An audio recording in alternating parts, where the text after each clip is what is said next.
c'est à peu près tout ce qu'il fallait dire en introduction. Et bravo Julien, et à toi.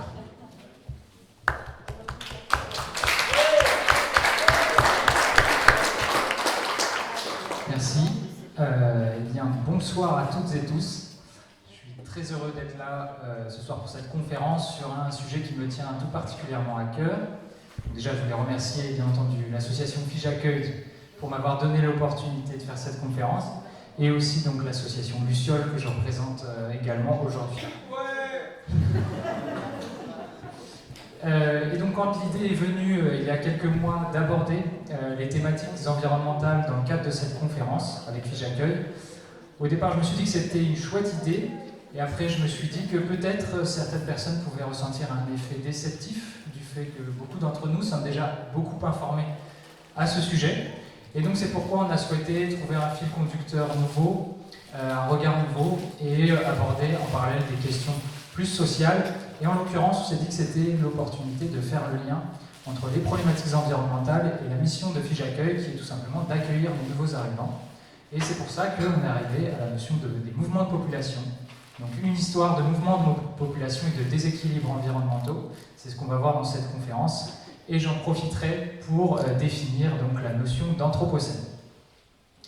Alors, pour commencer, donc je vais commencer avec un contexte historique, donner des faits historiques marquants qui sont importants d'avoir en tête pour mieux comprendre la situation dans laquelle on est aujourd'hui. Je mentionnerai notamment des mouvements de population dans l'histoire qui ont été assez marquants. Et ensuite, je vais m'attarder sur un fait en particulier, à savoir l'urbanisation, qui s'est particulièrement intensifiée au cours des dernières décennies et siècles, et les conséquences qu'elle peut avoir. Et puis ce qui me permettra d'introduire donc, les grands déséquilibres environnementaux qui découlent de ce contexte historique. Donc dans un second temps, je serai plus sur un aspect solution, on va dire, d'abord avec un regard plus sur avec un aspect économique. Est-ce qu'on peut penser donc une économie qui soit soutenable, qui permette d'assurer les besoins des populations en cohérence avec les déséquilibres en cours. J'en profiterai donc pour définir la notion d'anthropocène, enfin, et puis d'apporter une forme d'ouverture qui, je l'espère, apportera toute la positivité nécessaire à la fin de cette conférence.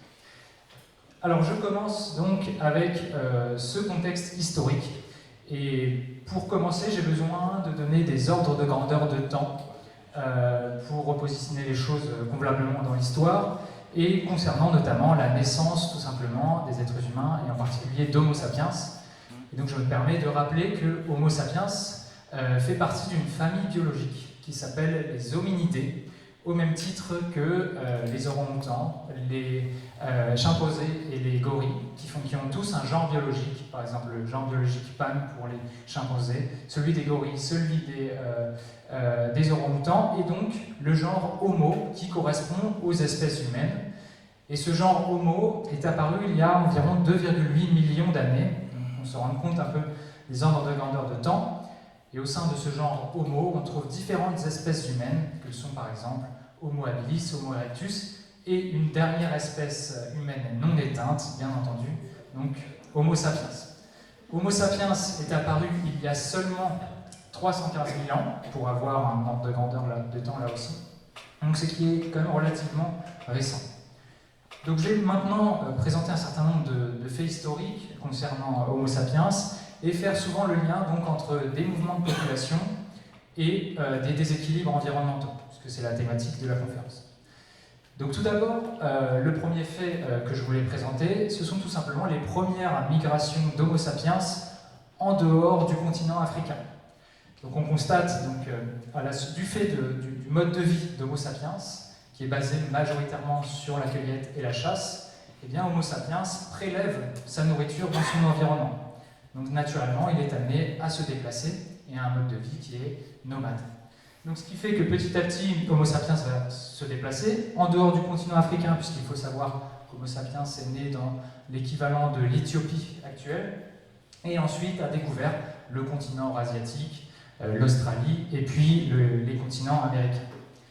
Donc là, pour faire un premier lien avec la question des déséquilibres environnementaux, on constate que après l'arrivée d'Homo sapiens sur ces continents australiens notamment et américains, on va constater donc des extinctions de ce qu'on appelle la mégafaune, c'est tout simplement les grands mammifères terrestres.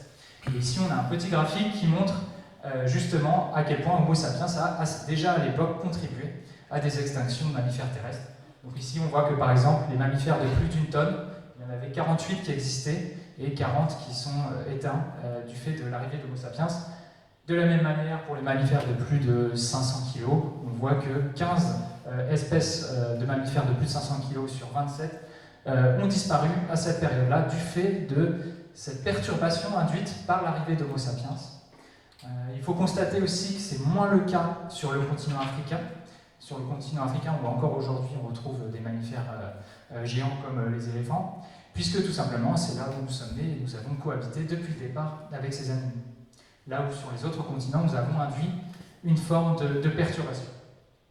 Donc ça, c'est le premier fait historique que je voulais mentionner. Et puis maintenant, je vais faire un bond dans le temps pour mentionner un deuxième fait historique.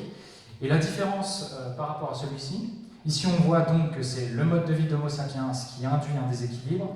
Et dans le suivant, ce sera l'inverse, c'est un déséquilibre environnemental qui va avoir une influence sur le mode de vie d'Homo sapiens. Donc là, j'avance dans le temps, on arrive donc il y a 12 000 ans. Ici, on voit un graphique qui retrace l'évolution du climat sur la planète Terre en degrés Celsius. Donc ça, c'est il y a 12 000 ans et ça, c'est aujourd'hui. Et donc là, ce qu'on constate, c'est qu'il y a 12 000 ans, la température moyenne globale sur la planète Terre a augmenté d'environ 4 degrés Celsius. Donc on constate qu'on est à cette époque-là, à la fin d'une période dite glaciaire, et qu'on entre à ce moment-là dans une période dite interglaciaire. Cette période interglaciaire, on y est encore aujourd'hui, c'est ce qu'on appelle donc l'Holocène, donc c'est la période géologique la plus récente. Et cette période-là, donc, elle induit donc naturellement un changement dans les paysages sur Terre, qui deviennent beaucoup plus verts et qui rendent possible donc la domestication à la fois des plantes et des animaux. C'est la naissance de l'agriculture.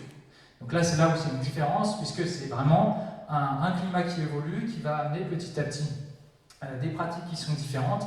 Et cette agriculture-là, eh bien, elle va amener un nouveau mode de vie qui est basé non pas sur le nomadisme, mais plutôt sur la sédentarité. Le fait qu'au lieu que les Homo sapiens prélèvent leur nourriture dans l'environnement, eh bien, ils la produisent. Donc ils passent de prédateurs à producteurs, ce qui est un changement extrêmement important dans l'histoire d'Homo sapiens, et va en découler beaucoup de choses, comme par exemple la propriété privée, les frontières, et puis donc les civilisations qui vont aussi en découler, qui vont induire une forme de complexité, qui vont amener de nouvelles innovations, comme l'écriture ou la monnaie. Donc là, on part d'un déséquilibre environnemental vers un nouveau mode de vie qui, lui aussi, va va induire d'autres déséquilibres environnementaux. Je vais avancer donc sur un troisième fait historique, donc on va faire un autre bond dans le temps, et donc en partant de ces civilisations-là, certes elles sont davantage sédentaires, mais elles vont quand même rechercher à découvrir ou redécouvrir le monde, et c'est pourquoi donc, je me permets de faire un saut dans le temps, jusque la découverte des Amériques, que vous connaissez tous, donc en 1492, et qui va être un moment important, et que je vais rementionner plus tard dans la conférence. Donc, les Européens découvrent le continent américain et découvrent par la même occasion des denrées, en particulier alimentaires, assez intéressantes, comme le café, le cacao, la banane, la canne à sucre ou la vanille. Et donc, les Occidentaux, ils vont décider d'exploiter ces denrées-là et de créer des modèles économiques qui en découlent et mettre en place, donc, comme vous le savez tous et tous, donc la traite négrière et l'esclavage dans le cadre de ce qu'on appelle le commerce triangulaire entre d'un côté l'Europe, le continent africain, on allait chercher des esclaves qui allaient travailler sur le continent américain. Donc on voit ici quelque chose d'intéressant à remarquer, c'est que la découverte des Amériques induit le fait de à la fois exploiter les hommes, donc l'esclavage, et en même temps les terres pour la plantation. Donc c'est vraiment l'exploitation conjointe des hommes et de la terre, puisque le fait de cultiver le café, le cacao, etc. va induire un défrichage des terres qui est systématique, et ce qui permet là aussi de faire un lien avec une question environnementale. Donc ce qui est ensuite intéressant de remarquer dans les années qui vont suivre pour continuer mon regard historique, c'est que petit à petit, il se peut qu'on ait moins besoin de ces esclaves quelques siècles après, et notamment du fait de la découverte des énergies fossiles, donc à savoir le charbon, le pétrole et le gaz, qui vont rendre possible, donc, là on arrive au XVIIIe siècle, la révolution industrielle. Donc je voulais mentionner en particulier 3 innovations majeures, et puis rappeler aussi qu'aujourd'hui, l'ensemble du confort technologique qu'on a aujourd'hui repose toujours sur cette abondance en énergie fossile. Et je voulais mentionner donc 3 innovations particulières rendues possibles par cela, et qui vont favoriser donc là aussi un commerce international, une mondialisation et des mouvements toujours plus importants. Le premier, donc le charbon. Avec le charbon, on a pu faire notamment de la fonte, de l'acier, c'est la sidérurgie, et avec ça on peut faire donc du transport, qu'il soit ferroviaire ou maritime, et là aussi aller dans le sens de davantage de commerce international. Avec du pétrole, on peut faire vraiment pas mal de choses, comme vous le savez. Je mentionne simplement le moteur à combustion, où là aussi ça va renforcer les capacités à faire du transport, notamment. Je mentionne aussi les machines agricoles, qui vont avoir un rôle important dans l'histoire d'Homo sapiens, et je vais y revenir. Et enfin, le gaz, on en parle un peu moins, mais il a permis qu'il y ait quelque chose d'assez important, et notamment donc, grâce à un procédé qui s'appelle le procédé Haber-Bosch, que certains d'entre vous connaissent peut-être, qui a permis, à partir de gaz, obtenir de l'ammoniac, et avec cet ammoniac, on est capable de faire des engrais azotés pour l'agriculture, ce qui va contribuer à, si je peux dire, chambouler le modèle d'agriculture, en tout cas en Occident. J'y reviendrai. Et donc ça, ce sont 3 innovations majeures qui dépendent donc de cet accès aux énergies fossiles, qui vont bien entendu avoir des conséquences sur le mode de vie, sur l'environnement bien entendu. Mais du coup, ce qui manque aux Occidentaux à ce moment-là pour faire fonctionner convenablement cette révolution industrielle, ce n'est plus forcément le travail manuel, mais plutôt les matières premières. Et ce qui me mène donc au XIXe siècle avec l'histoire coloniale et la colonisation, qui est un fait historique qu'il faut pouvoir présenter en cohérence avec la révolution industrielle, puisque les Européens constatent à cette époque-là que notamment le continent africain est doté de ressources relativement intéressantes pour la révolution industrielle, comme le caoutchouc, l'étain ou le cuivre par exemple, et donc la colonisation du continent africain va être mise en place. Ce qui est intéressant de remarquer, c'est qu'il y a eu 2 grands moments, 2 grandes conférences qui ont été marquantes, notamment à Bruxelles, donc la conférence anti-esclavagiste, qui dit au final, on va arrêter l'esclavage, et puis peut-être qu'au final, on a moins besoin que par le passé, puisqu'aujourd'hui, on a les énergies fossiles, et qui va légitimer cet argument anti-esclavagiste pour légitimer, donc là, qui va utiliser cet argument-là pour légitimer l'exploration scientifique des territoires inconnus, comme il pouvait dire, ce qui correspond naturellement à la colonisation. Ce qui me mène donc à la 2e conférence, la conférence de Berlin pour le partage de l'Afrique. C'est vraiment le terme qui a été utilisé à l'époque. On voit un article ici sur la gauche de l'époque qui mentionne même le continent africain comme un gâteau à partager, et qui, avec cette caricature qui résume la chose de cette manière. On constate que ce n'est pas forcément une exagération, puisque quand on regarde une carte de l'Afrique d'avant et après cette conférence, on constate réellement que l'Afrique a été partagée en différents empires coloniaux européens. Donc petite parenthèse aussi par rapport à ça, donc plus actuelle, de se rendre compte que certes, cette histoire coloniale semble majoritairement derrière nous, puisqu'on peut se dire que la majorité des pays africains ont pris leur indépendance au cours du XXe siècle, mais je me permets de rappeler que des industries encore tout à fait actuelles et nombreuses reposent encore aujourd'hui sur, d'une part, l'histoire coloniale, et d'autre part, sur des rapports de domination toujours très actuels. J'en ai mentionné sans être exhaustif, le nucléaire, l'aérospatial, le textile et l'alimentation. Le nucléaire, que ce soit pour l'arme nucléaire ou l'énergie nucléaire, donc, par exemple, le fait d'avoir pu faire des centrales nucléaires au cours du XXIe siècle est rendu possible par la colonie qui est le Niger, là où on allait chercher notre uranium. Concernant l'arme nucléaire, on a pu faire des tests nucléaires en Algérie et en Polynésie française entre 200 et 300, donc c'est quand même très important. Concernant l'aérospatial, encore aujourd'hui, nos fusées décollent d'un territoire historiquement colonisé, à savoir la Guyane. Le textile pour le coton, l'alimentation, je prends l'exemple du chocolat par exemple. Donc tout ça, certes, semble des éléments historiques, mais qui sont bien entendu tout à fait actuels.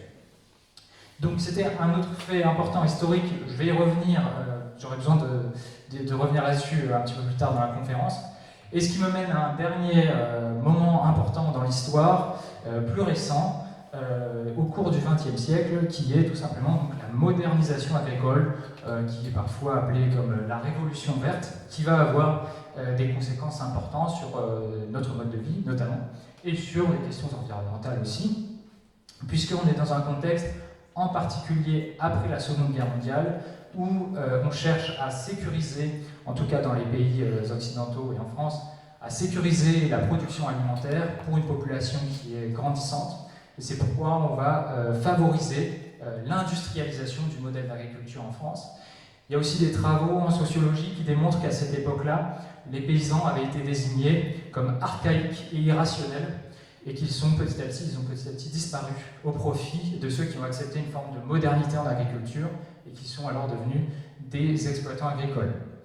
Donc les gouvernements successifs ont favorisé deux aspects principaux dans l'agriculture.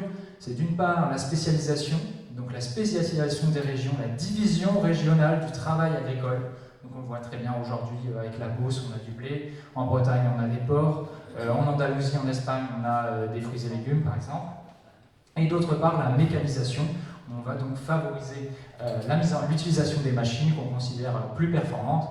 Et pour cela, cette mécanisation, elle nécessite des parcelles qui sont plus grandes, donc on va démocratiser ce qu'on appelle le remembrement, qui est organisé dans le cadre de lois d'orientation agricole dans les années 60 en particulier.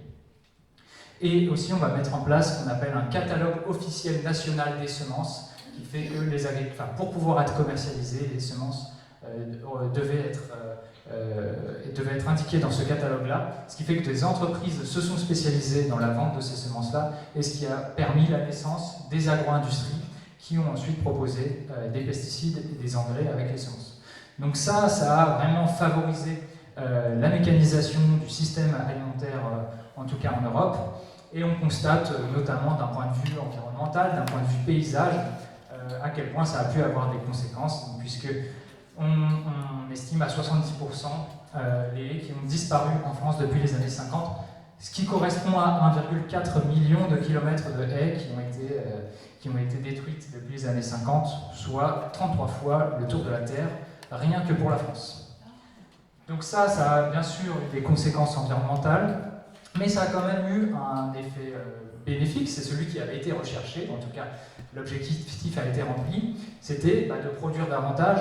Et ça s'est particulièrement ressenti sur les céréales, et en particulier le blé. Et on assiste au cours du XXe siècle à une forme de miracle, puisque les rendements agricoles pour le blé ont été multipliés par 7, passant de 1 tonne par hectare à 7 tonnes par hectare à la fin du siècle. Donc ce qui est, de ce point de vue-là, une réussite. Bien entendu, ça va amener d'autres conséquences. Donc là, c'était la partie, on va dire, historique, où j'ai présenté différents faits marquants, les premières migrations, la naissance de l'agriculture, la découverte des Amériques, la révolution industrielle et la modernisation agricole. Ce qui va, cette modernisation agricole, induire une forme d'exode rural que nous connaissons tous, et ce qui introduit donc logiquement la partie suivante sur l'urbanisation. Je reprends donc la suite de la diapositive précédente sur la modernisation agricole pour nous faire remarquer que, naturellement, cette modernisation agricole a fait qu'il y a eu moins de paysans en nombre, beaucoup moins de paysans. On constate que sur les 50 dernières années, on a divisé par 4 le nombre de fermes en France, et dans le même temps, on a la surface moyenne des fermes a augmenté de 50 hectares. Donc on a beaucoup moins d'agriculteurs en nombre, mais qui ont chacun une exploitation beaucoup plus importante, ce qui fait que une grosse proportion de la population va devoir se tourner vers les villes pour trouver un travail, et donc qui va être une des explications importantes de l'exode rural. Donc j'ai réalisé 2 cartes de la France métropolitaine pour illustrer cela. Donc ça, ce sont les densités de population en 1876 en France. Donc on voit plus c'est foncé, plus c'est dense, naturellement. Et donc, à l'époque, on avait 1 personne sur 3 qui vivait dans une ville, et 1 actif sur 2 qui était paysan, tout simplement. Et donc 150 ans après, voici comment est la carte. On a 80% de la population qui vit en ville, même 90% qui dépend d'une aire urbaine, et on a 1,5% de la population active qui a une activité agricole. Donc là, il faut bien se rendre compte en seulement 150 ans à quel point nos modes de vie ont évolué. Personne n'a 150 ans ici pour attester de la situation à l'époque, mais c'est un changement assez important et qui va avoir des conséquences aussi importantes. Donc je voulais aussi illustrer cet exode rural spécifiquement pour le département du Lot, pour voir comment est-ce qu'on voit l'évolution dans le département du Lot. Donc entre 1875 et 1950, et bien tout simplement, la population lotoise a été divisée par deux, passant de 280 000 habitants à 140 000 environ dans les années 50. Cette population a légèrement augmenté jusqu'aux années 2000 et se stabilise aujourd'hui autour de 175 000 habitants. Donc on constate aujourd'hui que la démographie dans le Lot elle évolue, mais il est difficile de tirer une conclusion pour dire est-ce que l'exode rural persiste ou bien est-ce qu'il y a un exode urbain qui s'installe, puisque c'est très disparate selon les communes. On voit que la population évolue vraiment différemment selon où est-ce qu'on se trouve dans le Lot. Bon, voilà, c'est une petite parenthèse pour le Lot. Je reviens à l'échelle nationale. Donc là, ici, on a une courbe, je ne sais pas si vous l'avez bien, donc c'est en jaune l'évolution de la population agricole par rapport au reste de la population. Donc en 1800, on était même à 2 actifs sur 3 qui étaient agriculteurs. Et puis donc, quand on regarde les emplois du tertiaire, donc ce qui est la courbe rouge, eh bien la tendance est tout à fait inverse. Aujourd'hui, c'est 2 personnes sur 3 qui sont dans le tertiaire. Alors cette urbanisation, elle est bien sûr marquée en France, elle est marquée en fait un peu partout dans le monde, de manière plus ou moins marquée. Donc on constate que dans les pays, majoritairement les pays du Nord, on est plutôt autour de 80% de la population qui vit en ville, c'est vraiment un ordre de grandeur qu'on retrouve.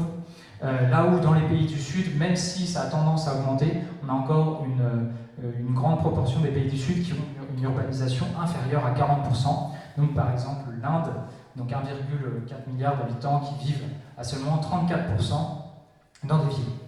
Donc un mode de vie qui est quand même très différent.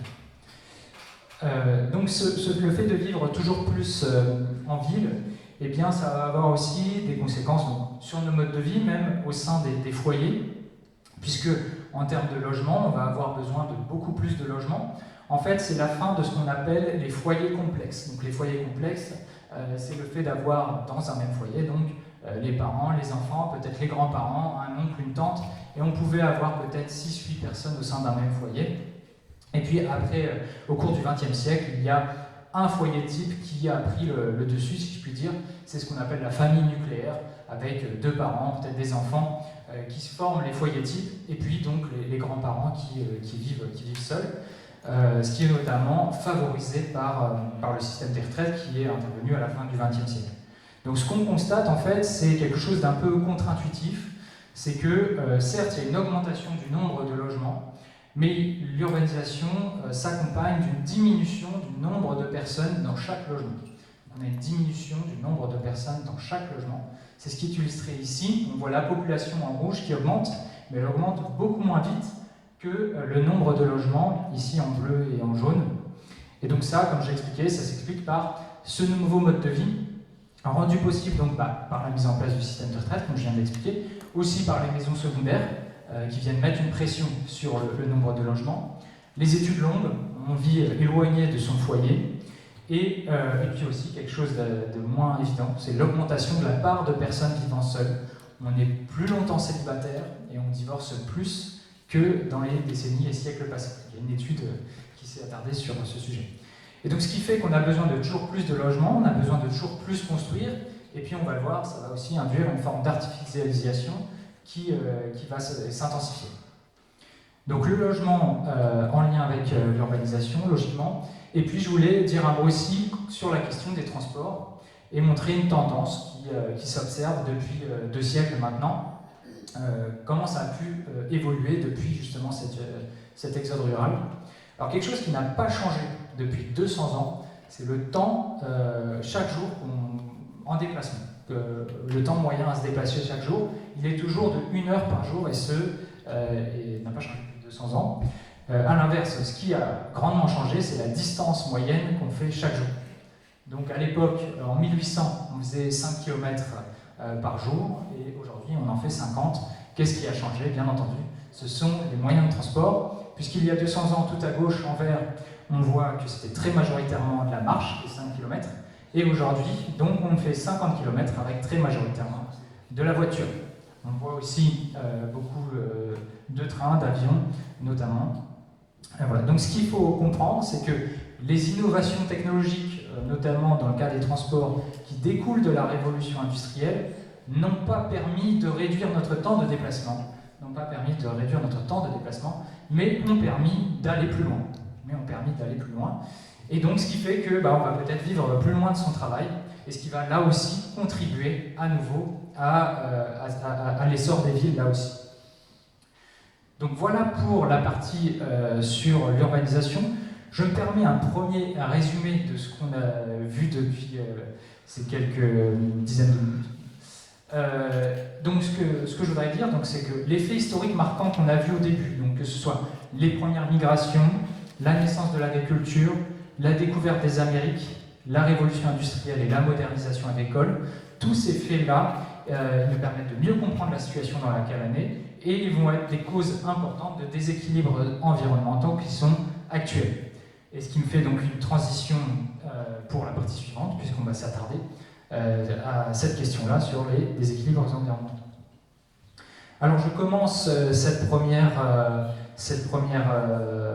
diapositive de cette partie en nuançant mon propos concernant la suite, en vous présentant donc un schéma qui s'appelle le Carbon Tunnel Vision, et pour nous montrer qu'on a souvent tendance, quand on s'intéresse aux questions environnementales, à simplifier le problème et à se focaliser sur un unique problème, à savoir celui du changement climatique, qui certes est un problème à prendre vraiment au sérieux, et donc à se focaliser sur les émissions de gaz à effet de serre, les émissions carbonées, et peut-être à parfois omettre certains autres aspects, par exemple la question de l'eau, la question de la biodiversité, et même des questions sociales.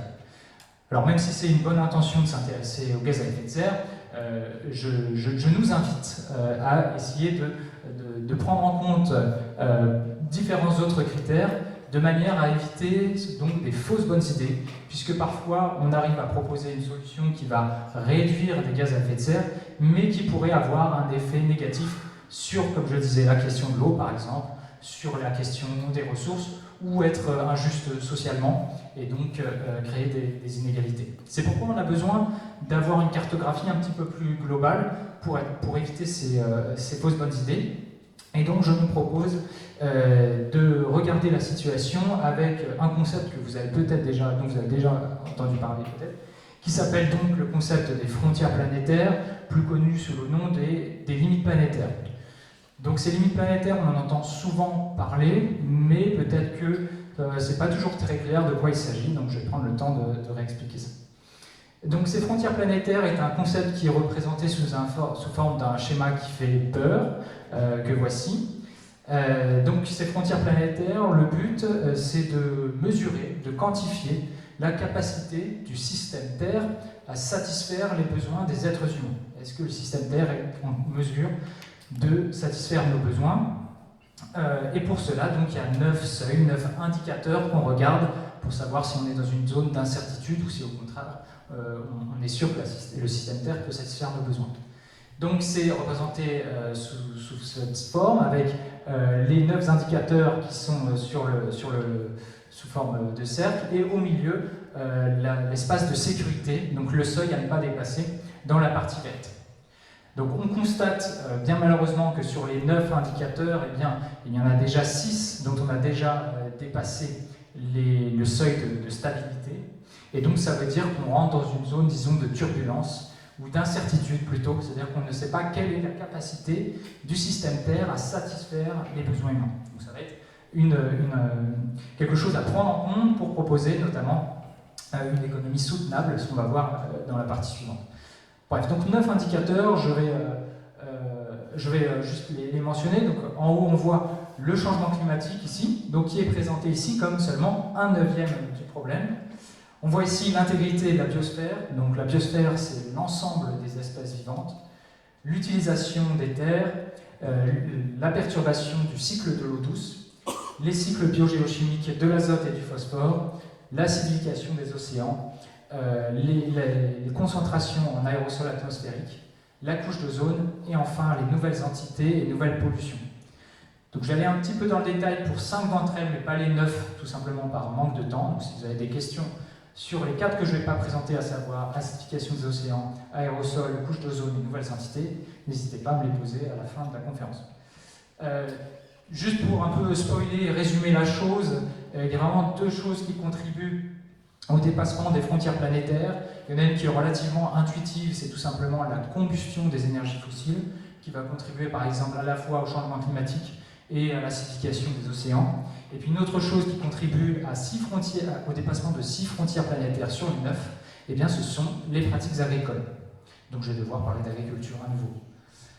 Donc je commence avec une première frontière planétaire qui me semble très importante, c'est donc l'intégrité de la biosphère, donc des questions de biodiversité. Des questions de biodiversité. À nouveau, la biosphère, je le rappelle, c'est l'ensemble des espèces vivantes. Et il est possible d'avoir un indicateur intéressant qui s'appelle l'indice planète vivante, qui est proposé par l'association WWF, et qui nous indique que sur les 50 dernières années, eh bien, on a 73% des populations d'animaux sauvages qui ont disparu. Donc, ce qui correspond à un effondrement des populations d'animaux sauvages. Et donc on peut même dire que jamais dans l'histoire de la planète Terre, la vie ne s'est effondrée aussi rapidement. Et ça s'explique sur 2 aspects, puisque la biosphère, on peut la quantifier de 2 aspects, aussi bien en termes de biomasse, comme ici, donc c'est la masse totale du vivant qui s'effondre, et qu'en termes de diversité génétique, donc ce sont les nombres d'extinction. Et sur ces 2 critères-là, on est sur des rythmes d'effondrement qui sont extrêmement importants, et donc qui sont plus importants qui sont en cohérence avec ce qu'on appelle donc la période actuelle, qui est qualifiée de 6e extinction massive de la biodiversité, en référence à la 5e extinction massive de la biodiversité, donc qui était il y a 66 millions d'années, et donc c'était les dinosaures naturellement, mais qui ont mis plusieurs milliers d'années à s'éteindre. Vous êtes arrivé vraiment au moment le plus fun. Donc, ensuite, pour donner un petit peu plus de détails sur cette question de la biodiversité, juste quelques chiffres pour se rendre compte, notamment depuis la naissance de l'agriculture que j'ai mentionné plus tôt, donc il y a 10 000 ans, on a perdu l'équivalent de 58% de la biomasse végétale, des végétaux, en 10 000 ans. Concernant les mammifères terrestres, donc on avait 99% des mammifères qui étaient sauvages il y a 10 000 ans, et 1% qui étaient des êtres humains.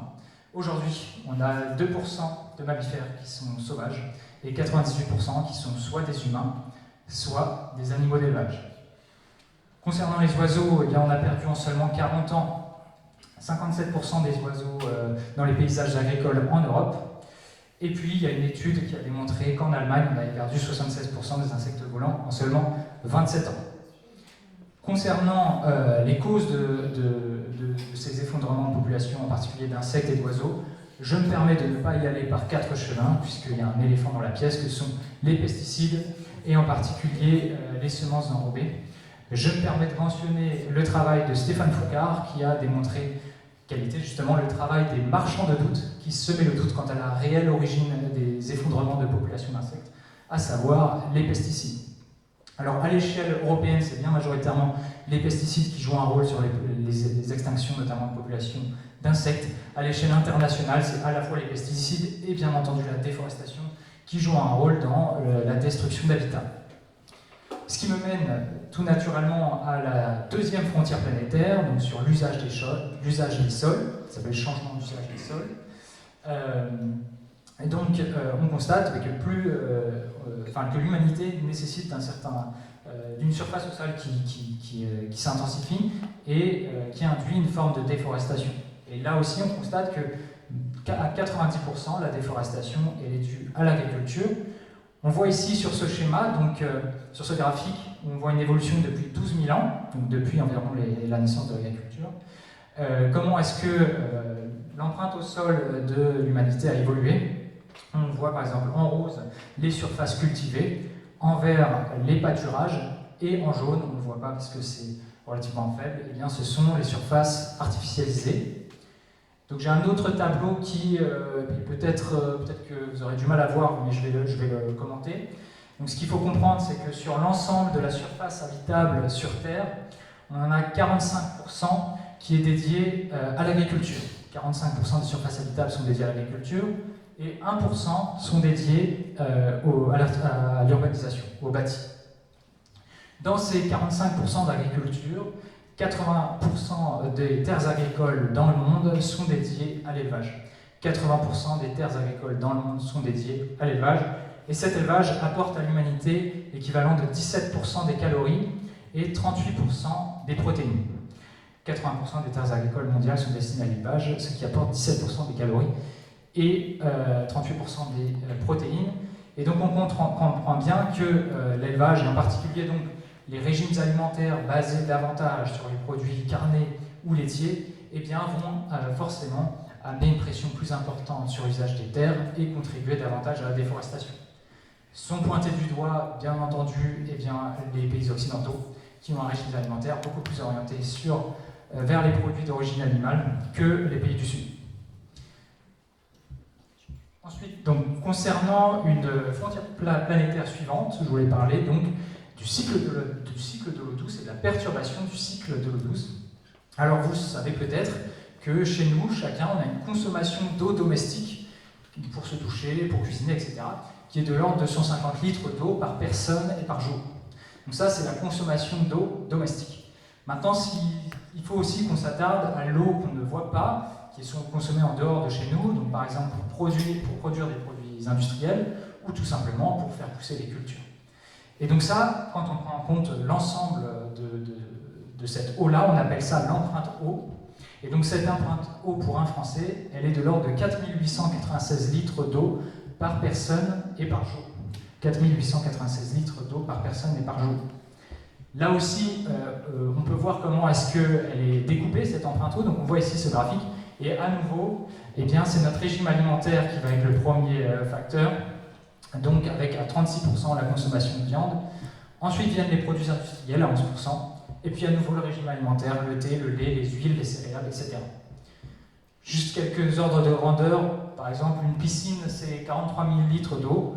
Par ailleurs, un t-shirt, il faut l'équivalent d'une piscine pour le produire. 1 kg de viande bovine, eh bien, c'est environ 15 000 litres d'eau. Un avocat, c'est 500 litres d'eau. Je me permets de nuancer mon propos, et en particulier concernant la consommation de viande, et en particulier de viande bovine, en expliquant que l'empreinte eau est découpée en 3 sous-catégories, donc les 3 couleurs de l'eau, que sont l'eau verte, l'eau bleue et les eaux grises. Donc les eaux grises, ce sont les eaux usées. L'eau verte, c'est l'eau qui est contenue dans les sols et qui est destinée à la croissance des plantes. Et l'eau bleue, ce sont l'eau des rivières, l'eau des lacs et les eaux souterraines. Et donc, pour revenir à la question de la viande, quand on mange de la viande bovine qui est issue d'une agriculture intensive, où les animaux ont mangé des céréales qui ont été produites par ailleurs et ont nécessité une irrigation, cette irrigation, elle vient piocher de l'eau bleue qui va contribuer à de l'assèchement. Quand on mange par contre de la viande qui vient d'un pâturage, donc qui nécessite davantage d'eau verte, eh bien on contribue, on ne nécessite pas de prélèvement en eau bleue. Et donc c'est quand même deux éléments assez importants à avoir en tête, que selon le type d'agriculture, on va avoir des conséquences sur l'environnement qui sont très différentes entre des prélèvements en eau bleue et des prélèvements en eau verte par exemple. Voilà, petite remarque, les prélèvements en eau bleue sont ceux qui perturbent le plus le cycle de l'eau. Quatrième frontière planétaire que je voulais mentionner, donc qui fait un nom qui fait un petit peu peur, donc perturbation des cycles biogéochimiques de l'azote et du phosphore. Eh bien, c'est le fait que dans les cours d'eau, on va apporter une trop grande quantité de certains éléments, donc l'azote et le phosphore, et là aussi sont en cause les pratiques agricoles, puisqu'on utilise beaucoup d'engrais azotés, d'engrais phosphatés, aussi le lisier de certains élevages contribue à cela, et ce qui amène ce qu'on appelle un phénomène d'eutrophisation, que vous avez peut-être déjà entendu parler, et qui contribue à la croissance de certaines algues vertes qui s'accapare ensuite l'ensemble du dioxygène disponible dans les cours d'eau et contribue ensuite à l'asphyxie des écosystèmes présents naturellement dans ces cours d'eau. Cerise sur le gâteau, en se décomposant, ces algues vertes émettent donc du dihydrogène sulfuré qui est toxique pour la santé humaine, et donc ce qui a fait l'objet d'une BD et d'un film qui s'appelle Algues vertes, que je ne peux que vous recommander sur ce sujet spécifiquement en Bretagne. Cinquième frontière planétaire et dernière que je présenterai aujourd'hui, eh bien c'est le changement climatique. Je pense que vous en avez déjà entendu parler. Je voulais repréciser qu'il existe plusieurs gaz à effet de serre et pas uniquement le CO2. Donc le CO2, dioxyde de carbone. Il y a aussi le méthane qui est un gaz à effet de serre. Il y a aussi le protoxyde d'azote. Ensuite les hexafluorures de soufre, les fluorocarbures et la vapeur d'eau qu'on a tendance à oublier. Concernant le CO2, qu'est-ce qui émet du CO2? C'est la combustion d'énergie fossile, aussi la déforestation, puisque quand des arbres sont amenés à brûler, eh bien, ils vont émettre dans l'atmosphère le carbone qui se sont stockés au cours de leur vie. Le méthane, c'est majoritairement la fermentation entérique, enfin les ruminants, et puis donc les rizières, particulièrement en Asie du Sud-Est. Le protoxyde d'azote, on l'oublie beaucoup. Eh bien, c'est un gaz qui est émis quand on utilise des engrais azotés en agriculture, puisque lorsqu'on les utilise, eh bien, au contact du sol, il va y avoir une réaction chimique qui va émettre donc, ce gaz-là. Donc vous savez peut-être que l'empreinte carbone d'un Français moyen est d'environ 10 tonnes de CO2, équivalent CO2, donc tout est ramené à la molécule CO2, 10 tonnes par personne et par an environ, avec majoritairement donc, comme premier poste les transports, ensuite le régime alimentaire, ensuite le logement. Voilà pour la frontière planétaire qui est le changement climatique. Et donc ce qui nous a permis de faire un petit tour des frontières planétaires, et je le rappelle, les frontières planétaires mesurent la capacité du système Terre à satisfaire nos besoins, et donc comme on rentre dans une phase un peu d'instabilité, eh bien on va avoir des perturbations, et ces perturbations qui s'illustrent un petit peu partout dans le monde. Et ici on a une carte qui résume par exemple les risques d'incendie accrus, les risques d'inondation, etc., etc. Donc ce qui me ramène à la question des mouvements de population, puisque dans l'autre sens, eh bien, ces déséquilibres environnementaux vont peut-être être une motivation de déplacement de population et devenir les causes de mouvements de population. Alors on a envie intuitivement de penser peut-être à la notion de réfugiés climatiques, dont on entend parler de temps en temps. Je me permets de dire un mot à ce sujet. Donc les réfugiés climatiques est une notion qui n'a pas forcément de valeur juridique, puisque la migration environnementale ne peut être reçue comme un motif de demande d'asile. Et c'est pourquoi on aura plutôt tendance à parler justement de migration environnementale. Donc une migration environnementale, l'intérêt aussi, c'est de remarquer que la majorité des migrations environnementales dans le monde se font au sein d'un même pays, au sein de son pays, et on n'est pas forcément amené à quitter ce pays pour cela. Donc voilà, la migration environnementale, elle est principalement interne au pays, et elle peut être parfois choisie. Donc j'ai un exemple pour illustrer ce propos, puisque j'ai eu la chance d'échanger avec Sonam, donc Sonam qui est un réfugié tibétain qui habite à Figeac, qui m'a dit qu'il ne pourrait pas venir ce soir, mais qui m'a expliqué que dans son pays, le Tibet, eh bien, les agriculteurs quittaient leurs fermes du fait du mauvais temps et allaient s'installer dans les villes. Donc ça veut dire que dans son quotidien, lui, il pouvait vraiment observer une forme de migration environnementale interne qui s'intensifie avec le temps, puisqu'on constate qu'en 2022, on avait l'équivalent de 33 millions de migrations internes dans le monde, et on estime ces migrations à 216 millions par an en 2050. Voici pour la partie sur les déséquilibres environnementaux, ce qui mène à la partie plus sur l'économie.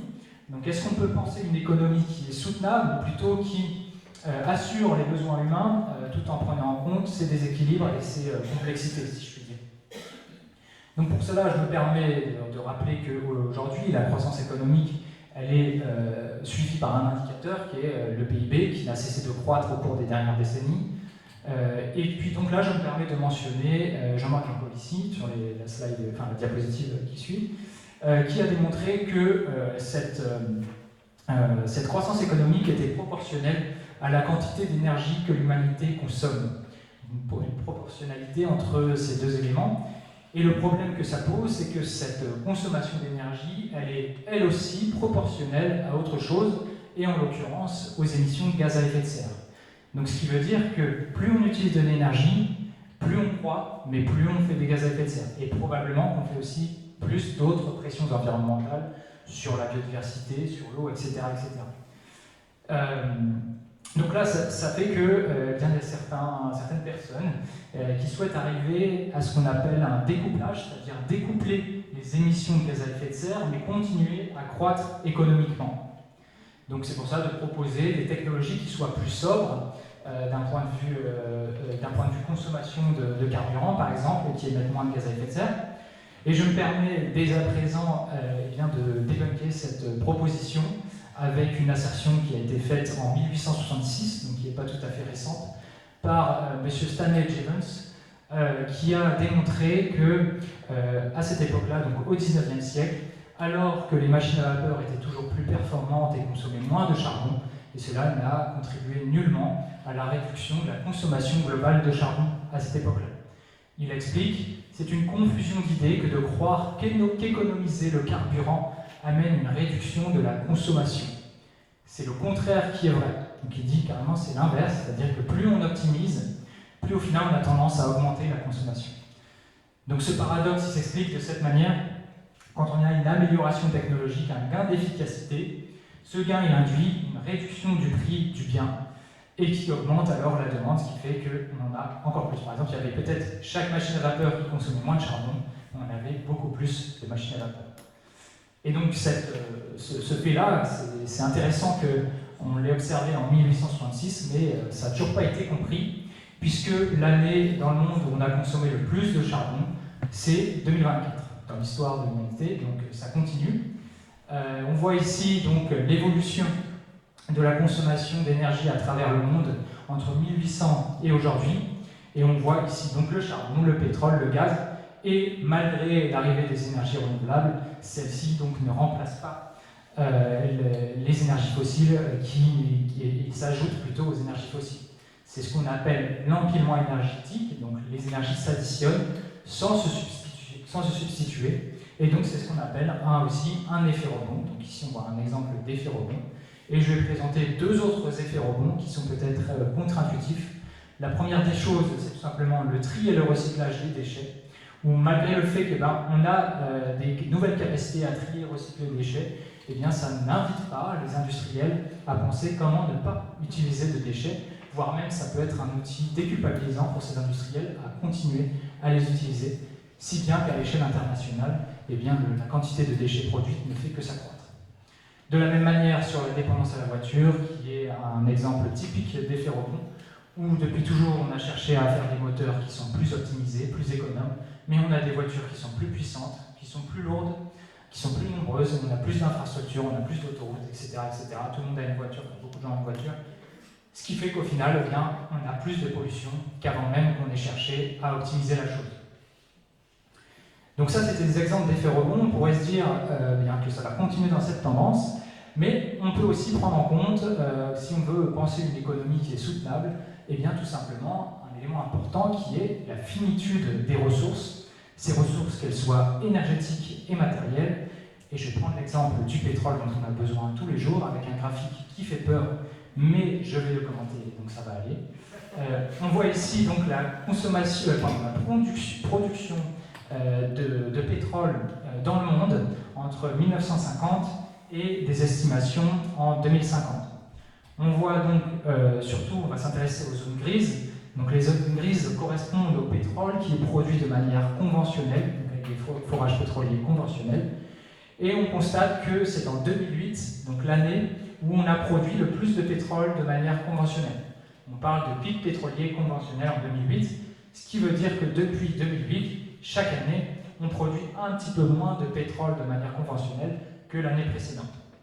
Alors ça ne veut pas dire qu'il n'y aura plus de pétrole demain, mais ça veut dire qu'il va falloir investir toujours plus d'argent et d'énergie pour aller le chercher.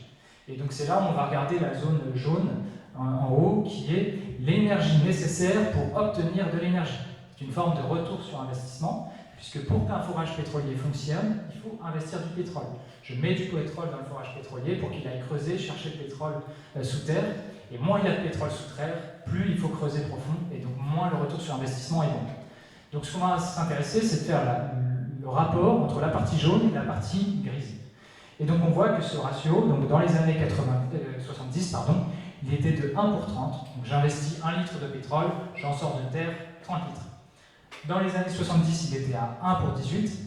Aujourd'hui, il est environ à 1 pour 6. Donc j'investis 1 litre de pétrole, j'en sors de terre 6 litres. Et il est estimé à 1 pour 2 dans les années 2050, tout en prenant en compte les méthodes non conventionnelles de production de pétrole. Donc ça veut dire quoi? Ça veut dire que ça ne veut pas dire qu'il n'y aura plus de pétrole en 2050, ça ne veut pas dire qu'il n'y aura plus de pétrole en 2050. Ça veut dire qu'il va être de moins en moins rentable d'aller le chercher et que tout ce qui dépend de ce pétrole-là va subir une forme d'inflation, et cette inflation, elle va induire des inégalités sociales qui ne sont pas souhaitables. D'où la nécessité de penser une économie qui n'a plus forcément besoin de cette abondance énergétique, pour penser des questions sociales aussi. Et ce raisonnement-là sur le pic de production d'une énergie, il s'applique aussi à des questions matérielles, à des questions de ressources matérielles, comme les métaux. Et des métaux, on en a besoin pour beaucoup de choses, par exemple pour un ordinateur, pour un téléphone, pour une voiture électrique a fortiori. Et on constate que ce raisonnement que je viens d'avoir sur le pétrole, il s'applique sur l'ensemble des métaux stratégiques du XXIe siècle, qui vont tous passer un pic de production au cours du XXIe siècle. Si bien que, une fois que le pic sera passé, eh bien, on va aussi avoir une inflation qui va s'intensifier sur tous les produits qui dépendent de ces métaux, et donc des questions sociales qui en découlent. D'où la nécessité, à nouveau, de penser une économie qui assure la satisfaction des besoins humains en prenant en compte cette question de la finitude des ressources. Ce qui me permet de mentionner notamment un économiste qui a travaillé sur cette question-là, notamment, donc, qui est Timothée Parry, que certains d'entre vous connaissent, j'en suis certain, qui indique ceci, donc la poursuite de la croissance économique d'un point de vue PIB est non seulement futile, car aujourd'hui elle n'augmente plus notre bien-être, en tout cas dans les pays à haut revenu, mais elle est aussi écologiquement néfaste. On l'a vu précédemment avec les travaux de Jean-Marc Jancovici qui démontrent la corrélation entre le PIB, l'énergie et les émissions de gaz à effet de serre. Je me permets de mentionner aussi le frère du président Kennedy, donc dans les années 60, qui a dit ceci, à savoir: le PIB ne tient pas compte de la santé de nos enfants, de la qualité de leur instruction, ni de la gaieté de leur jeu. Il ne mesure pas la beauté de notre poésie ou la solidité de nos mariages. Il ne songe pas à évaluer la qualité de nos débats politiques ou l'intégrité de nos représentants. Il ne prend pas en considération notre courage, notre sagesse ou notre culture. En un mot, le PIB mesure tout, sauf ce qui fait que la vie vaut la peine d'être vécue. Donc déjà à l'époque, on savait que le PIB était un indicateur qui pouvait être obsolète. Bon, c'est un discours qui a peu d'écho encore aujourd'hui, mais qui me semble tout à fait intéressant et qui nous invite donc à penser d'autres indicateurs pour savoir si une économie est en bonne santé, entre guillemets. Et donc pour ça, je vais présenter un autre concept dont peut-être certains d'entre vous ont déjà entendu parler, donc à savoir la théorie du donut. Donc cette théorie du donut ressemble à un donut. S'il y en a que je vois que je pourrais envoyer la présentation si besoin. Cette théorie du donut qui nous permet donc de penser une économie qui, à l'extérieur du donut, ne dépasse pas les 9 frontières planétaires qu'on a vues précédemment, tout en assurant des fondements sociaux, donc par exemple l'accès à l'eau, l'accès à l'éducation, l'accès à l'alimentation. Donc le but, ça va être en dessous du plafond écologique que sont les frontières planétaires et au-dessus du plancher social que sont ces fondements sociaux pour se placer donc dans le donut, l'espace juste et sûr pour l'humanité. Donc ce concept a été proposé par Madame Kate Raworth, qui a fait notamment un TED Talk disponible sur YouTube et qui dure seulement 15 minutes, si vous voulez aller voir. Donc alors, la mauvaise nouvelle, c'est qu'aujourd'hui on constate que dans le monde, il n'y a aucune économie qui arrive à être complètement dans le donut. Après, il y a des pays qui arrivent plus que d'autres. Donc c'est ce qui est expliqué dans ce schéma ici, qui fait peur à nouveau. Là, c'est l'ensemble des pays du monde qui sont placés sur un graphique où ici on a 1, 2, 3, 4, 5, 6, c'est le nombre de frontières planétaires qui sont dépassées par le pays en question. Enfin, est-ce que le pays contribue au dépassement des frontières planétaires? Et là, ici, c'est le nombre de fondements sociaux, par exemple accès à l'eau, accès à l'éducation, que le pays arrive à obtenir. Et donc on voit que la France, on est par ici, donc on contribue au dépassement de 6 frontières planétaires sur les 9 qui existent, et qu'on a acquis l'équivalent de 8 fondements sociaux, donc on n'est pas trop mal. Donc les pays du Nord sont majoritairement là, les pays du Sud sont majoritairement là, qui contribuent peu au déplacement des frontières planétaires, mais n'ont pas atteint tous les fondements sociaux. Alors j'ai voulu voir plus concrètement certains pays pour qu'on ait certains ordres de grandeur. Donc, par exemple, j'ai choisi le Sri Lanka. Donc voici le donut du Sri Lanka. On voit qu'il contribue au dépassement d'une frontière planétaire, à savoir la perturbation du cycle biogéochimique de l'azote, et puis qui assure certains fondements sociaux, mais pas tous, donc c'est pas parfait. J'ai ensuite, je voulais mettre en entrée l'Ouganda, le Costa Rica, qui est parfois présenté comme un bon élève, puisqu'avec seulement 3 frontières planétaires dépassées et quasiment tous les fondements sociaux. Ensuite, naturellement, j'ai été curieux, je voulais voir la France. Donc la France, bon, on est un petit peu moins bon, puisqu'on dépasse grandement les frontières planétaires. Alors sur les fondements sociaux, c'est pas mal du tout. Ici, je crois en rouge, c'est la question de l'emploi, où c'est pas parfait. Et alors, pour m'amuser, je voulais voir les États-Unis. Et là, j'ai eu un problème, puisque sur ma diapositive, j'avais pas assez de place. Donc, ça dépasse. Et donc, on voit à quel point les États-Unis contribuent grandement au dépassement des frontières planétaires. En un mot, ce qu'il faut retenir aussi, comme des pays comme la France ou les États-Unis, contribuent donc à la déstabilisation du système Terre, et ce, donc, au détriment du reste de l'humanité. Il faut vraiment avoir ça en tête. Donc, ce qui me mène à l'avant-dernière partie, qui est donc la définition de l'Anthropocène, puisque c'est le titre de la conférence, je n'ai toujours pas parlé de ça. Donc, alors, qu'est-ce que c'est l'Anthropocène? L'Anthropocène, c'est un récit. Le but, c'est de qualifier la période dans laquelle on est, la période qui est marquée par la perturbation du système Terre. Comment est-ce qu'on peut la qualifier? Et on cherche aussi à attribuer la responsabilité du phénomène. Qui est responsable de la situation dans laquelle on est? Et à quel moment est-ce que ça a débuté? Quelle est l'origine du phénomène? Donc Anthropocène est un récit qui propose une réponse à ça. Anthropos qui veut dire être humain en grec ancien, et scène qui veut dire récente, donc une période récente marquée par l'activité des êtres humains. Donc la responsabilité des phénomènes que sont la perturbation du système Terre est attribuée aux activités humaines dans leur globalité, et ce, en particulier, depuis la révolution industrielle. Donc il y a de nombreux ouvrages qui ont traité de cette question de l'Anthropocène, et notamment un ouvrage de messieurs Bonneuil et Fressoz, cité en bas, qui nous invite tout de même à être prudents quant à l'utilisation de ce terme. Je vais me permettre de les citer, puisqu'ils disent qu'il faut prendre garde à ce terme et ne pas laisser à la culpabilité collective de l'humanité la charge de ce changement environnemental, alors que des acteurs politiques et économiques en sont responsables. Donc ce qu'ils veulent dire, c'est que tout le monde n'a pas la même responsabilité dans ce phénomène, et dire que ce sont des activités humaines dans leur globalité, ça peut être injuste par rapport à une bonne partie de l'humanité. C'est pourquoi il y a des nouveaux récits qui ont découlé de l'Anthropocène pour attribuer plus finement la responsabilité du phénomène. Et d'ailleurs, messieurs Bonneuil et Fressoz ont complété leurs propos en expliquant qu'en réalité, l'Anthropocène était un anglocène. Donc en dénonçant les pays anglo-saxons comme responsables du problème, et en donnant un seul chiffre, c'est qu'encore aujourd'hui, la moitié, par exemple, des émissions de gaz à effet de serre cumulées dans l'histoire ont été émises par 2 pays, les États-Unis et le Royaume-Uni. Donc c'est un récit qui est proposé, qui s'appelle l'anglocène. Il en existe d'autres. Il existe aussi le capitalocène, qui consiste à attribuer la responsabilité du problème au capitalisme. L'occidentalocène, qui attribue la responsabilité du phénomène à l'Occident. Et enfin, un autre qui me tient à cœur, qui s'appelle le plantationocène, qui attribue lui aussi la responsabilité du phénomène à l'Occident. Et je vais me permettre de donner un petit peu plus de détails quant au plantationocène. Donc le plantationocène, ce qui diffère par rapport à l'Anthropocène, c'est qu'il ne prend pas son origine dans la révolution industrielle, mais il prend son origine dans la découverte des Amériques. Donc ça, c'est quelque chose qui change, donc qui devient un élément déclencheur du plantationocène. J'ai mis là 2 illustrations. Donc ici, c'est un plan d'un navire négrier français de l'époque où on voit qu'il était possible de stocker des marchandises. Et aussi, on peut voir ici des esclaves dans la cale du navire. Il pouvait y en avoir 500 dans les navires. Donc il y a 14 millions d'esclaves qui ont été emmenés sur le continent américain à cette période pour contribuer attribué, donc comme je l'ai déjà évoqué plus tôt, à l'exploitation des terres et des hommes. C'est vraiment l'exploitation des terres et des hommes qui est la cause racine des perturbations. Donc c'est vraiment un autre récit.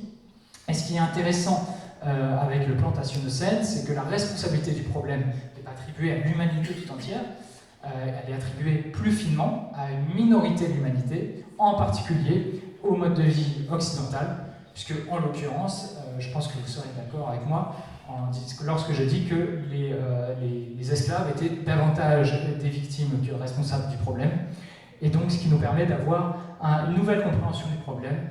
La cause racine, c'est l'exploitation à la fois conjointe de la terre et des hommes. Et donc à cette période-là, on a une colonisation européenne qui a engendré une économie de la plantation, donc on défriche les terres, on fait des plantations, on fait une économie qui en découle, et cette économie qui a renforcé une forme de mondialisation et même du capitalisme. Il y a même une source qui dit que le capitalisme découle directement de l'économie de la plantation. Donc il y a aussi un auteur que je trouve très pertinent qui s'appelle Malcolm Ferdinand, qui nous invite donc aujourd'hui à relier absolument les luttes environnementales et les luttes antiracistes et décoloniales, puisqu'elle est scindée et vouée à l'échec, puisqu'elles prennent toutes les deux racines dans la même histoire, à savoir la découverte des Amériques. Ce qui me mène donc à une ouverture qui m'est tout à fait personnelle, qui est liée à mon interprétation personnelle, donc ça n'engage que moi. Donc je pars de ce constat qui est le Plantationnocène, comme je l'ai évoqué. On a vu que le récit du Plantationnocène, c'est l'exploitation de la terre et des hommes. Donc je vous propose d'un côté d'essayer de penser l'exploitation des terres, et de l'autre côté de penser l'exploitation des hommes. Malcolm Ferdinand, dans son livre, nous invite, pour penser notamment l'exploitation des terres, à ce qu'il dit renouer avec Mère Nature, tout simplement à se rapprocher d'elle. Et pour penser l'exploitation des hommes, il nous invite à relier les luttes antiracistes et environnementales.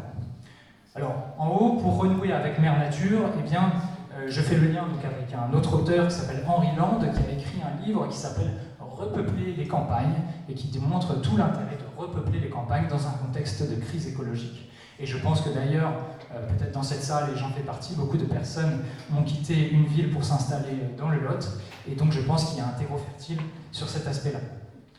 Concernant l'aspect relié les luttes antiracistes et environnementales, je vais me permettre de citer un mathématicien français très connu, qui s'est beaucoup intéressé aux mathématiques, mais aussi aux enjeux civilisationnels au cours du XXe siècle, et en particulier les questions environnementales. Il s'agit d'Alexandre Grothendieck, qui a mené une conférence en 1972, et donc, je cite, il dit « Je suis entièrement convaincu que absolument personne n'est capable, disons, de programmer, de prévoir les changements qui vont avoir lieu. Je pense que la complexité des problèmes planétaires est si grande qu'elle défie absolument les capacités d'analyse mathématiques ou expérimentales. Nous sommes dans une situation où les méthodes des sciences expérimentales ne servent pratiquement à rien. Tout ce que nous pouvons faire, j'en suis persuadé, c'est que chacun, dans notre propre sphère d'activité, dans notre propre milieu, nous essayons d'être un ferment de transformation dans la direction qui, au juger intuitivement, nous semble la plus indiquée. En commençant par les rapports humains avec nos proches, les membres de notre famille, nos enfants, notre femme, nos amis également, nos collègues de travail. Je suis persuadé que c'est une première transformation qui a l'avantage d'être communicative, de se communiquer des uns aux autres. Encore une fois, il est devenu tout à fait clair pour moi que ces changements ne se feront pas par la vertu d'innovation technique. Le changement véritable profond qui va se faire, c'est un changement dans les mentalités et les relations humaines.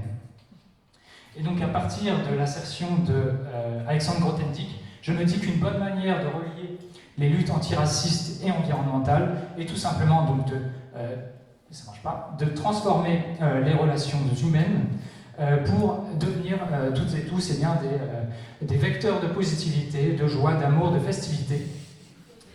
Et donc, pour cela, ce qui me permet de faire le lien entre, d'un côté, repeupler les campagnes, et de l'autre côté, transformer les relations humaines, je me propose de résumer la chose en accueillir dans la convivialité, et j'apprécie remarquer que c'est tout simplement la mission de FigeAccueil. Je vous remercie.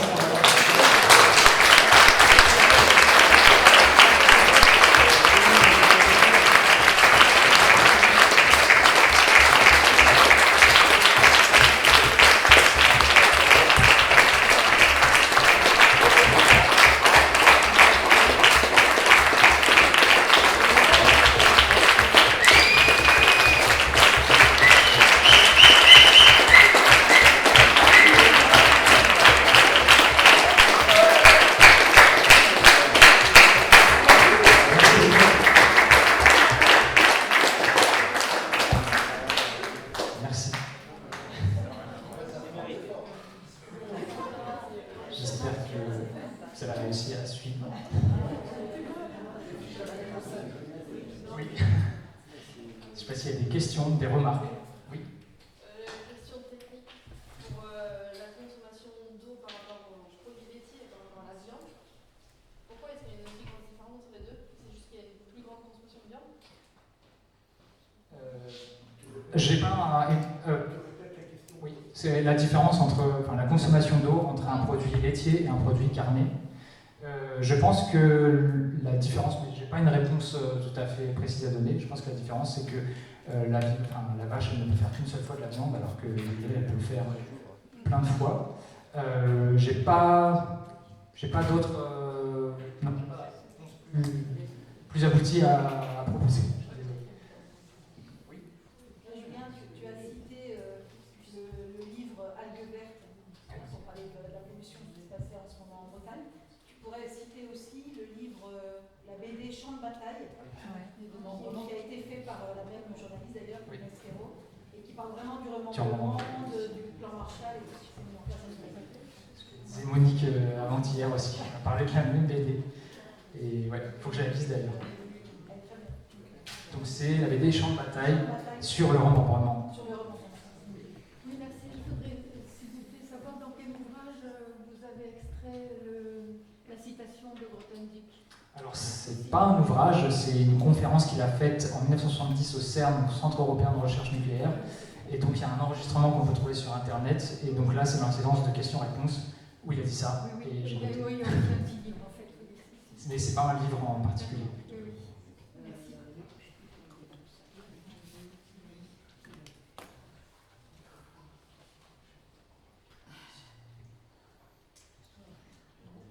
Oui, Marthe. Merci pour ce regard du monde. Maintenant, personnellement, il y a quelque chose qui manque, à mon sens, c'est le rôle de la finance dans tout ça. Alors évidemment, c'est rattaché au capitalisme et à l'économie, mais il y a une distinction entre le système économique et le système financier. Et quand on voit comment ce système financier est basé sur le profit à tout craint, quelles que soient les conséquences, et alors là, l'humanisme, on n'en parle même pas, comment intégrer ce pan de la réalité de notre monde, c'est-à-dire celui de la finance, dans le regard que tu nous as exposé là maintenant. Parce que il me semble que ce levier de la finance a une responsabilité absolument terrifiante et qu'il est, acteur des équilibres que nous voyons et qui sont à venir encore certainement plus importants. Comment, rééquilibrer un peu, parce que la finance, on n'en parle nulle part, c'est ça qui m'agace un peu. C'est une question difficile. Non, mais je peux donner un élément de réponse qui n'engage que moi. On est d'accord que la finance va être un accélérateur des problématiques qu'on a pu voir. Après, je me dis, si on commence déjà, nous, collectivement, à s'organiser pour pouvoir vivre convenablement malgré ces phénomènes en cours, et ensuite d'avoir une forme d'exemplarité par rapport à d'autres collectifs, par rapport à d'autres territoires, etc., je pense qu'il est probable qu'on ait plus d'impact de cette manière qu'en essayant d'avoir un impact sur un milieu qui, en tout cas à titre personnel, je ne vois pas quel pourrait être mon rôle dans ce secteur-là. Donc je me dis qu'on peut déjà s'emparer du sujet s'il nous passionne pour que collectivement on s'organise et être plus résilient face à ces phénomènes-là. Après, je ne suis pas un expert de la finance, je ne sais pas si quelqu'un veut compléter aussi. Non, mais ne pas l'oublier, c'est ça. Oui, après, il y a tous les aspects aussi politiques que je n'ai pas mentionnés, qui ont bien sûr sont déterminants, dans les choix, et c'est un peu la même chose. Et bien entendu, à la fois j'en ai pas parlé, et en même temps faire croire que c'est que les actions individuelles qui vont permettre de tout changer, ça ne marche pas non plus. Donc il faut justement ce juste équilibre qui n'est pas forcément évident. Ouais. J'avais prévu justement pour parler de ça, juste la slide suivante d'ailleurs, qui est la question du triangle de l'inaction. Alors c'est pas tout à fait en lien, mais de se rendre compte que du coup on a souvent tendance à attribuer la responsabilité des problèmes à d'autres parties prenantes.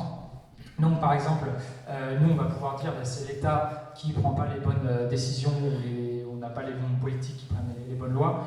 L'État va dire, ben non, c'est les citoyens qui ne sont pas assez sensibilisés, qui doivent acheter différemment. Ensuite, on va dire, ben non, c'est les industriels qui doivent faire évoluer les choses. Et puis si les citoyens achètent ce qu'ils achètent, c'est de leur faute, après tout, ils doivent évoluer. Donc tous ces raisonnements, ils s'entendent tout à fait, bien entendu, ils sont tout à fait humains. Maintenant, après, il faut savoir les conscientiser, ces discours de l'inaction, pour pouvoir se dire qu'en fait, on a besoin que tout ça fonctionne de concert, et que voilà, on peut quand même entraîner, donc comme disait Alexandre Grothendieck, être un ferment de transformation dans notre écosystème. Et je voudrais citer Coluche qui disait « Il suffit qu'on n'achète pas pour que ça se vende ».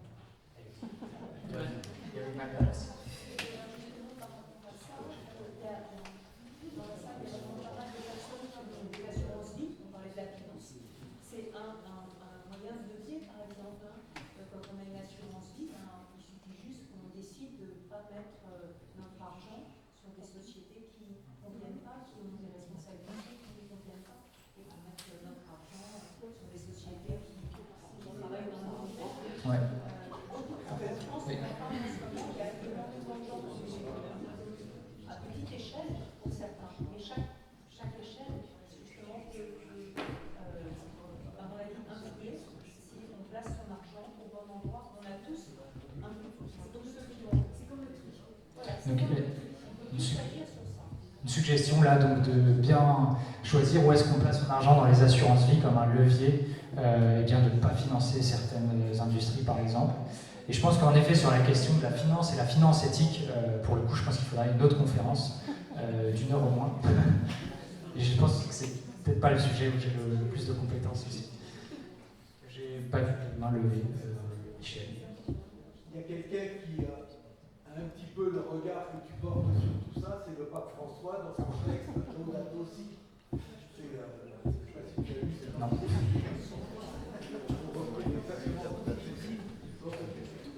Ah bon, étonnant.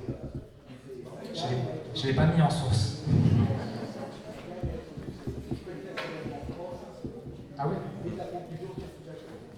Ah, il parle de Figeac quand même.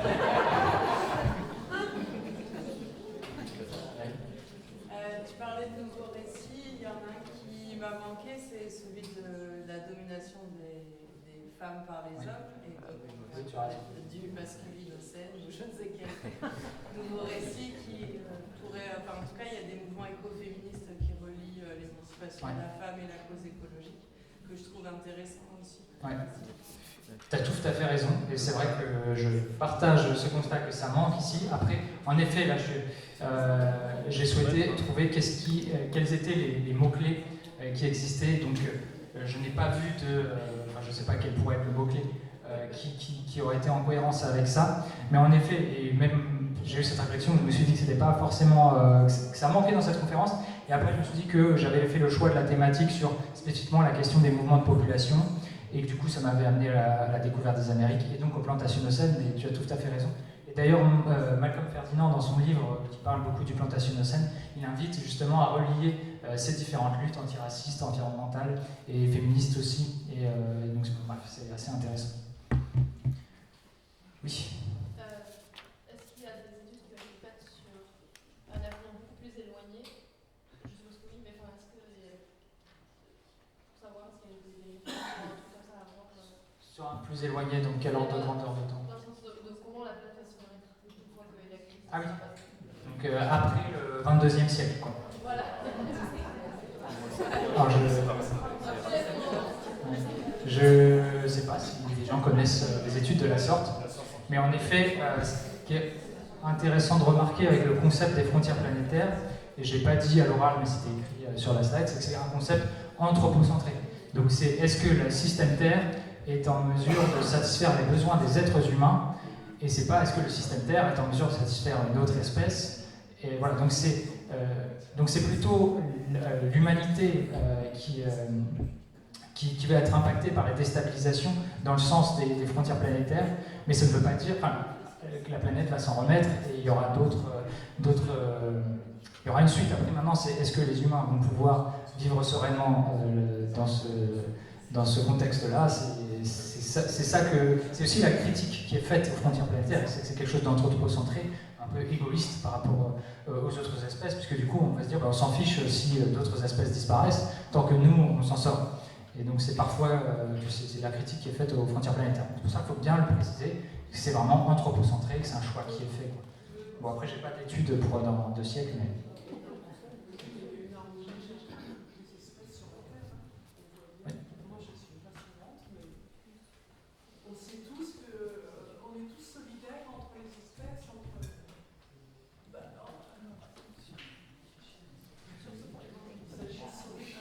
Oui, voilà. Mais c'est vraiment, même moi, quand je mets les frontières planétaires, et c'est pour ça que je n'avais pas dit, et j'aurais dû, je dis toujours, attention, c'est pour les êtres humains, c'est un concept égoïste. C'est un concept égoïste, c'est le concept des frontières. Parce que si d'autres espèces sont impactées, les frontières planétaires, ça n'analyse pas ça. Donc pour ça, il faut savoir prendre de la distance aussi par rapport à ça. Je pense que ce concept ne sert pas pour d'autres espèces, donc je n'en suis pas certain. Je sais pas. Probablement, oui. Et toi ? Merci beaucoup. J'avais une confusion à la base sémantique sur le fait que ce soit grec ou latin. On est féru d'assemblage, comme ça on crée des mots, parfois on analyse. Je pensais que c'était gréco-latin, mais en fait non, ça n'a rien à voir avec le fait de manger la scène, par exemple, l'anthropocène. Et donc, cela dit, ça bête, hein, mais en fait, je pense que ça renvoie à quelque chose aussi d'intéressant. C'est qu'on page, on mange, et ce que tu disais au départ, la différence entre l'Holocène et l'Anthropocène, en gros, c'est qu'on est passé d'un stade de prédateur-cueilleur qui prélève à exploitant, producteur, etc. Et en fait, voilà, je m'interroge sur un autre élément d'étymologie que tu vas trouver à la fin quand tu as fait ta galipette, galipette par rapport à qu'est-ce qu'on était ici, par exemple. C'est le terme de pensée que je pensais encore venir du latin, genre la panse, le fait de manger bien, quoi. Et oui, c'est soigné, ouais, c'est une dérivation de pensée avec un E. Hein, mais voilà, en fait, ce que je voulais dire, c'était que dans cette collusion de mots, par rapport au fait qu'on est des grands mangeurs de terre, mangeurs de ressources, etc., je voulais savoir si, en termes de prospective, comme le demandait quelqu'un, on avait fait des projections, des supergraphismes sur comment l'alimentaire, la manière dont on pourrait manger, affecterait ou pourrait résorber, par exemple, l'inflation du dollar. Ouais. Est-ce que c'est vrai, je termine sur une Non, mais... Si. Non, mais déjà, j'ai beaucoup apprécié tout l'aspect sémantique, et c'est vrai qu'il y a un autre regard à avoir, qui est intéressant, que je n'avais pas forcément identifié, sur l'aspect, en fait, avoir des scénarios selon nos régimes alimentaires. Est-ce qu'on est capable de réduire les pressions environnementales ou pas, et quels seraient-ils ? Donc là, comme j'ai évoqué sur les frontières planétaires que j'ai présentées, toutes elles sont très impactées par les activités agricoles, et à chaque fois spécifiquement, c'est en fait notre régime alimentaire qui est pointé du doigt, et en particulier les produits d'origine animale. Et donc là, j'avais une slide qui est juste là, qui nous permet de donner des ordres de grandeur. Justement, comment est-ce qu'on pourrait alléger la pression sur les frontières planétaires par notre régime alimentaire? C'est notamment en réduisant la consommation de produits carnés et laitiers. Par exemple, en France, on voit que la consommation de viande est passée de 19 kg par personne et par an en 1809. Elle a atteint un maximum dans les années 70-80 avec 94 kg de viande par personne et par an. Et donc certains disent qu'elle baisse aujourd'hui, ce qui est vrai, mais qui reste relativement marginal par rapport à ce qu'elle était à l'époque, puisqu'elle est environ à 80 kg de viande par personne et par an. Ce qu'il faut bien se rendre compte, c'est qu'à l'échelle de l'humanité, par exemple, les États-Unis sont à 127 kg de viande par personne et par an. Les Australiens 110, les Éthiopiens 7, les Indiens 6. Donc on voit bien quelle est la responsabilité extrêmement importante des pays du Nord dans la déforestation, dans la perturbation du cycle de l'eau, dans le changement climatique, etc. Et donc c'est pourquoi là aussi il y a un régime alimentaire qui a été proposé pour répondre vraiment à la question par l'ONU, enfin la branche de l'ONU dédiée à l'alimentation, donc la FAO, Food and Agriculture Organization. Donc ce régime alimentaire il est situé ici avec comment est-ce qu'on devrait manger pour qu'à la fois ce soit faisable d'un point de vue environnemental et aussi juste socialement pour que tout le monde puisse manger à sa faim. Et donc c'est ce régime alimentaire-là, avec une proportion ici en produits laitiers, en viande, etc. Donc là c'est spécifiquement pour les produits d'origine animale, combien on devrait en consommer. Donc nous la France on est là, les États-Unis on est là, et on se rend compte que par exemple le régime alimentaire des Indiens est beaucoup plus proche de ce qu'on devrait faire collectivement plutôt que nous. C'est-à-dire que si tout le monde mangeait comme un Français dans le monde, eh bien ce serait tout simplement physiquement impossible, puisqu'il n'y aurait pas assez de terre disponible. 5 € par jour. Il faut peut-être supprimer le pro après, ça va baisser. Ouais. Non, c'est trop dommage. Mais la question du régime alimentaire est très complexe, puisqu'il y a des territoires qui dépendent de l'élevage aussi. Donc il faut aller au-delà de ces chiffres-là. Mais dans tous les cas, en tendance, ça donne des ordres de grandeur, et ça attribue la responsabilité du dépassement des frontières planétaires aux Occidentaux, donc c'est-à-dire à une minorité de l'humanité, donc c'est-à-dire la majorité de l'humanité. Ici, je trouve que l'Inde est un pays relativement intéressant, avec seulement 6 kg de viande par personne et par an. 34% de la population vit en ville. Ils sont entre 2 et 3 tonnes de CO2 par personne et par an, alors qu'on est à 10. Donc en fait, ils arrivent à plus d'1 milliard de personnes, à respecter certains indicateurs. Après, bien entendu, sans doute tout n'est pas parfait en Inde, mais en regardant ces grandes notions, c'est quand même intéressant.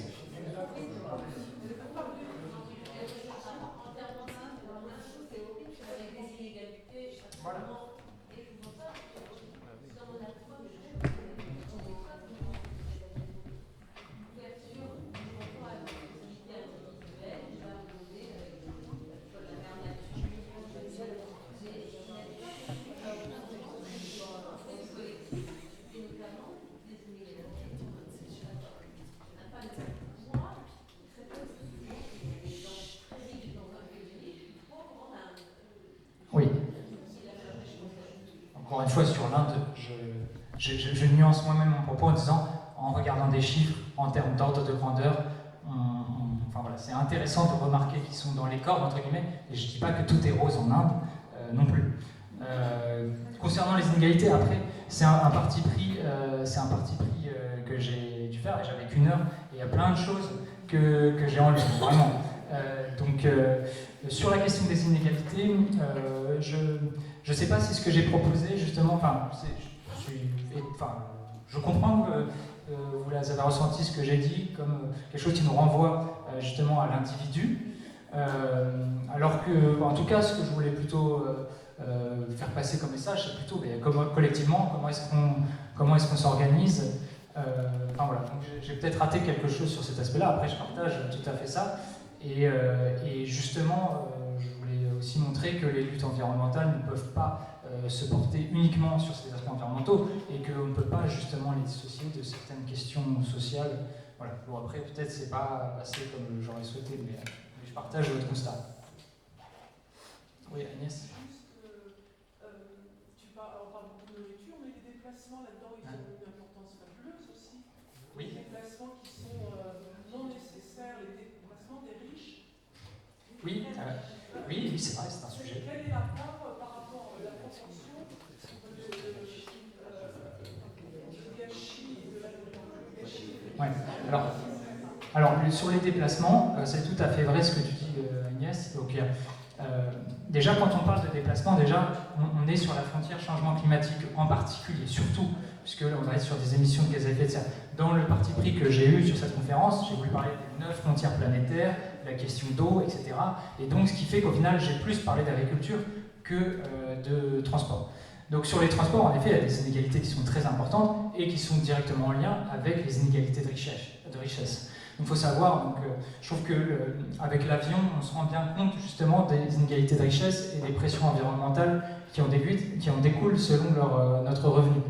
Donc, j'ai plus le chiffre exact, mais en tout cas, à l'échelle internationale, par exemple, il faut savoir que 80% de l'humanité n'a jamais pris l'avion. 80% de l'humanité n'a jamais pris l'avion. Donc, ça veut dire que l'ensemble des émissions de gaz à effet de serre par le secteur aérien, il est fait par 20% de l'humanité seulement. Et au sein de ces 20%-là, donc majoritairement occidentaux, il y a des énormes disparités entre une personne qui va prendre l'avion une fois tous les ans ou tous les 2-3 ans et une personne qui va le prendre plusieurs fois dans l'année. Où là, c'est pareil, là, alors, je sais plus, j'ai plus le chiffre, peut-être certains l'ont, où c'est peut-être 1% de la population les plus riches va induire 50% des émissions de gaz à effet de serre du secteur aérien, par exemple. Donc c'est tout à fait vrai.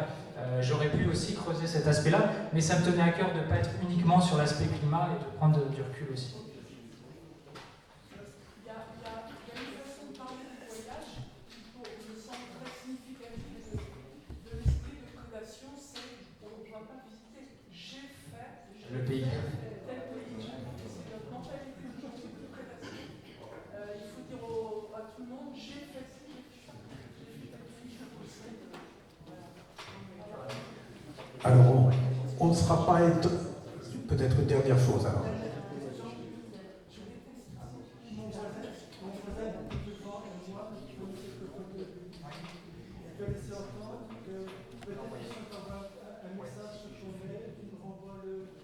Un papier, ceux qui veulent mettre leur mail et... Ah bah super. Oui, très bien.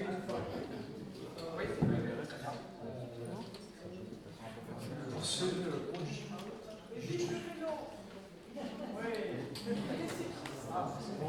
j'envoie mon mail, je prends la question. Voilà. Le mail est là. Oui, la question. Alors, au regard de ce qui a été exposé ici, sur le phénomène de comprendre l'anthropocène, je voudrais savoir la place de l'Afrique par rapport à ce phénomène-là aujourd'hui.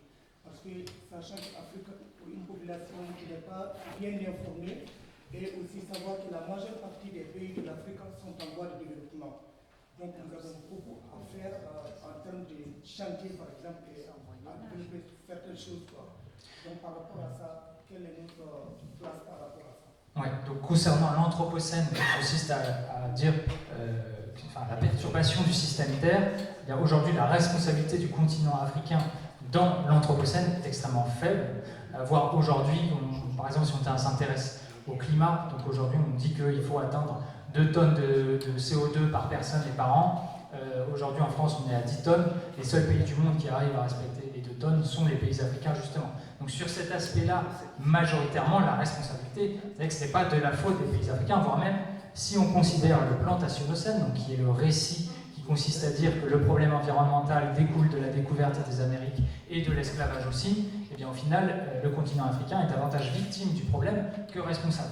Maintenant qu'on est aujourd'hui, eh bien, les pays africains sont amenés à se développer économiquement. Donc là, ça pose de nouvelles questions. Est-ce que les pays africains vont vouloir avoir une économie qui va être polluante ou pas?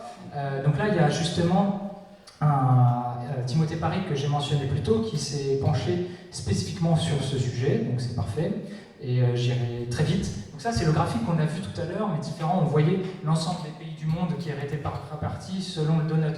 On voyait en haut à droite les pays du Nord, par exemple la France, qui dépasse beaucoup les frontières planétaires, et les pays du Sud, qui dépassent peu les frontières planétaires, mais qui n'ont pas forcément atteint certains fondements sociaux. Et donc, d'un point de vue économique, Timothée Parry, donc, qui est l'économiste qui a fait ce graphique, eh bien, nous invite à, selon le positionnement du pays dans ce graphique, on va avoir une stratégie économique qui est différente. Donc, par exemple, si on est un pays du Nord comme nous, eh bien, il faut ici réduire la production et la consommation de biens peu essentiels, puisqu'ils n'augmentent plus le bien-être, puisqu'on atteint un seuil de satisfaction des besoins. Et à l'inverse, les pays qui sont plutôt ici, donc majoritairement des pays africains, eh bien, il faut construire des nouvelles capacités de satisfaire les besoins humains. Et donc là, Timothée Parry légitime une croissance économique puisqu'elle va permettre d'atteindre ce seuil de qualité de vie qui n'est pas nécessairement atteint, là où dans les pays du Nord, eh bien, ce seuil étant largement dépassé, eh bien, il devient néfaste. Donc, bon bref, c'est une longue réponse au final, mais il va y avoir, voilà, d'un point de vue stratégique, qu'est-ce qu'on va faire qu'est-ce qui va être fait sur le continent africain, comment vont se développer les villes, il y a aussi ce regard rural-urbain qui va être très déterminant et qui est une question qui me préoccupe aussi. Est-ce qu'en Afrique, on va aller aussi vers 80% en ville ou on va rester en campagne? C'est très déterminant aussi, ça va induire des modes de vie différents. Bon bref, c'est des remarques, des réflexions, des éléments de réponse, je ne sais pas si ça répond en partie à ta question. Concernant le développement de l'Afrique, je rejoins un peu Marx, c'est la loi de la finance qui va décider. J'ai un exemple en tête, en France, il y a eu la sidérurgie et la fin de la sidérurgie. On a tout déplacé parce que la finance, ArcelorMittal par exemple, a décidé qu'en France c'était plus rentable. On déplace en Inde. Donc l'Inde, il est bon élève parce qu'il ne mange pas beaucoup de viande, surtout pour New York.